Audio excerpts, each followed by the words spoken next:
بسم الله الرحمن الرحيم. هو العنوان قوي شوية.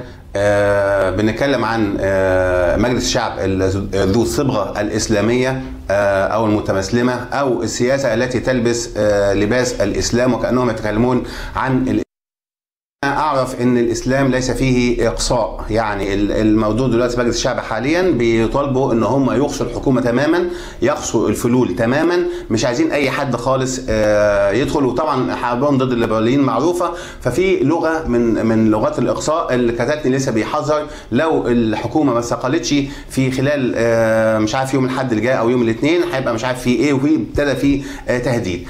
أنا عايز أفتكر لما الرسول صلى الله عليه وسلم ابتدى جه وفتح مكة. ماذا تظنون أني فاعل بكم؟ قالوا خيرا، أخ كريم وابن أخ كريم. فراح قال اذهبوا فأنتم الطلقاء. أدي أول حاجة. كلهم؟ كلهم. طيب أبو سفيان بن حرب اللي كان عدوك وكان بيأذي فيك وكان هند عملت فيك وموتوا حمزة ومضغت الكبد بتاعه وكل الكلام ده، أبو سفيان كمان هسيبه؟ لا، ده راجل بيحب الفخر. ومن دخل بيت أبي سفيان فهو آمن. إيه العظمة بتاعت الإسلام دي؟ طيب صفوان بن أمية الراجل ده على كفر وعلى شركه، قال لي أنظرني. سيبوا صفوان بن أمية على شركه، على شركه. يطلع حرب وصفوان بن أمية معاه سلاح وياخد منه السلاح، يوم صفوان بن أمية يقول له إيه؟ أقصرا أم عارية مسودة؟ قال بل عارية مسودة، يعني بيستلف من الكافر، مع إن هو انتصر المفروض ياخد الحاجات دي كله تبقى غنائم. وقال له عارية بل عارية مسودة. قال لا، ما أقصاش صفوان بن أمية. ده كان السبب في ان صفوان بن أمية لما طلع معاه الحرب وابو سفيان ابتدى يطلع، المسلمين انكشفوا في يوم حنين، فبيقولوا والله لا يصد هؤلاء الا البحر.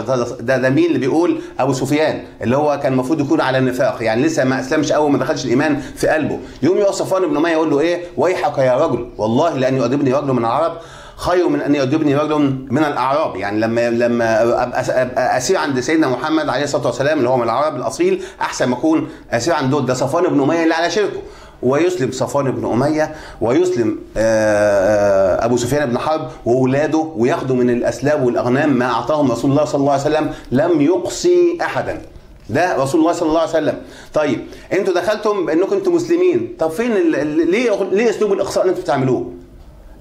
اقصتوا الناس. طيب اللي دخلوا من السلف وهم يعني فاهمين في الدين ودخلوا قالوا احنا هنطبق شرع الله سبحانه وتعالى وغايتنا تطبيق شرع الله، لماذا لم يخرج قانون؟ هتقولوش احنا ما بننفذش، احنا بنشرع بس. لماذا لم يخرج تشريع واحد اشعر انه تشريع للاسلام او لتطبيق شرع الله سبحانه وتعالى؟ لم يخرج تشريع واحد في الفتره اللي فاتت دي كلها. يعني يقول لك هم بيحاولوا ياخدوا شباب الثوره، يقول لك زودنا الفلوس، مش عارف عملنا الفلوس بتاعت الشهداء شويه، مش عارف عملنا قانون ايه، مش عارف عملنا قانون ثانويه عامه سنه واحده. انا عايز افهم فين قانون من اللي انتوا دخلتوه عشان تقولوا فيه نطبق شرع الله سبحانه وتعالى؟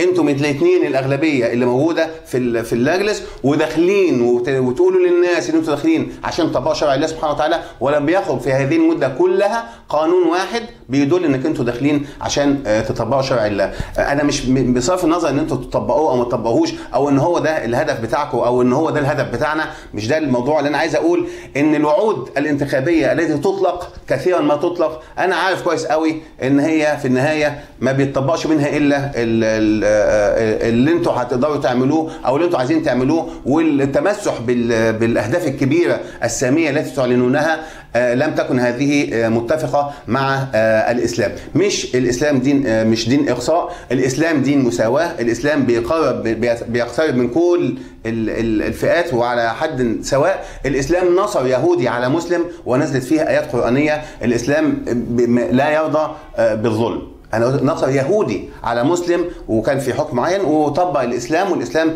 نزلت فيه آيات تنصر اليهودي على المسلم. هذا هو الإسلام، لم يقصي أحدا. فلما لغة الإقصاء يا دكتور كتتني؟